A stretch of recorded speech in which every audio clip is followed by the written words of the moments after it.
شرکی مازن قومیه دیرو که ده هر روزامشی بردام که و دومه یعنی تشتکی کو آنجی جنسی کو کاکلا جواکی کاکلا جیانی آوا کره زوب زود تک ناچه اوجی به باش دزانن و امجی اثباتیم لیتشتینه یعنی حتی به روزه ما دومان دو به ویروی وجی امی چاو ببیجن بدومینن و سرج بیخن کاکلک جوهرک زوب زود تک ناچه یعنی چاو ببیجم از دوی باوری دامه از ویجی باش دزانم کو جنین برخدیر ناهیلن جن دوالدی نه جنی جواج والدان دیه و جن تشتیک والدان دیه داشی باش ناکیشه یعنی چاو ببیجم هنه امد بیجن یا دایی که هر تم خال زارو که خودی دردی که به خلقی جی بکه خرابی جی بکه نابرده جبر کو جوی بویا ار جواکه جیش جوی جنی والدیه جوی جنی بویا و به من جن تجار دست جواکی نابرده نه هیلا بالا ببدی هر تم سربیا به هیلا و دی سربیا بسکی نازو سر بیشم و او مثلا هنی دی بیشن یا هنی قرمه که لسر جنی لسر جنی و جواکی جواک یعنی جن دیوی قرمه تیگ ببر امیناکت بدبینن جی مثلا اف شورشین جیک بیتینا آنجی اف تشتین جهانی داد قمن میناک اشته جینا آمینی سلوگانا جن جیان آزادی اگر کو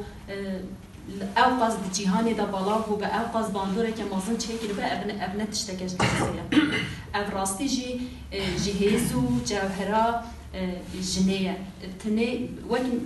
دیسا دوباره دکم هنی جن وک جنسک نه وک کاکلا جواکی کی وک کاکلا خوازای اصلا ام دکارن وک کاکلا خوازای جی بیناسه بکن جبر کو جن نه تنه ل جواکی مروباهی خود درد که بج لخوازای جی خودی درد که بج جبر کو جنسی کو هری بنیز به خوازای هست که دیسا جنه چما پیدا سر کرده آنجا چما پیدا سر جنان راستی جی یا اقتداری براستی تیگ بده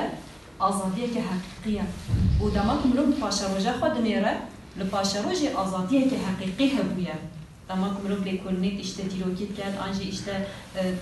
اردال جهاد کولن هن پابدت تشت درد کبن ملو وادا ببینید که آنجا جیروکا سر میتولوژیه دماغ ملوم پاشروجه دنیره آزادیه که حقیقی لور هیا او آزادیه حقیقی جی بیره که جوی روژه دین تدر او بیر دست تشتا ده هیا ده جواکا خوزایی ده هیا او بیر و هن جواکین خوزایی مایی ده جیهانی ده روژامه ده مایی نساخ مایی نسر بیا او سر جنسه که جی دیسا جپاشه روژه هدانه ها او چاو ببیجم او بیره آزادیه حقیقی جنسه جی هدا روژامه اینایه ناب جنسا ده یا کوی بیرد خدا حیوانی جنه دناب جواکا دجی جواکین کو بخوازایی دیجین جواکین کو پر نکتنه ناف سیستمی جواکین کو هیچ چاو بیجم خوازیده نوکرنه دوی بیرا آزادی حقیقی دخوادا دحوینه جواکا یک جی جواکا کرده آنجی ملتی کرده ملتی کرد راستی جهانی اف پر زیده hani serdi çoğinavi anji per zede ev sistem u derslardar sebaba serde çoğina jine u civaka kurd ve bire da aslında xalide beş hani dibêjin ya hafızaya ki ji paşa rojê heta rojama hatiye li ser cinsê da li ser jinê hatiye di nav civaka jî li ser civaka jî di nehê di nav civakên xwezayî de dide jiyandin û ji bo wê jî ji civakên xwezayî ji miletên xwezayî pir ditirsin ji cinsa da jî ji jinê pir ditirsin ji ber ku bîr bi xwe re aniye